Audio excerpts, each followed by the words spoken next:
I started working Oregon land with my dad when I was about 12 years old. We were cruising timber, running property lines, and building logging roads through the Oregon Coast Range. My grandfather was Oregon State's forester in the 30s and was integral in starting the Oregon replanting program after logging. You know, I've been selling Oregon Bear land for over 20 years. So I love this land, and because I love it, I'm going to give you an honest math question.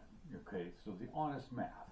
Oregon Bear land appreciates roughly 2.5% a year. So property taxes run about 1.25% annually, and Oregon inflation runs about 3.5%.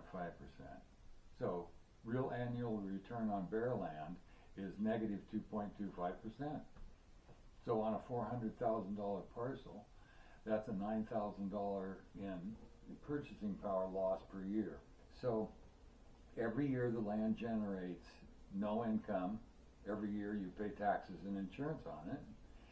And I spent time as a commercial property buyer for a hedge fund. I had 135 direct phone lines to bank presidents and decision makers. They answered because, you know, we had real relationships. And I know what returns actually look like on a performing asset. And bare land, held indefinitely, is not performing. Okay, so the option, you know, you have many. One of them is a 1031 exchange. It'll move your full pre-taxed equity into Salem income property. You know, 10 to 13% total annual returns.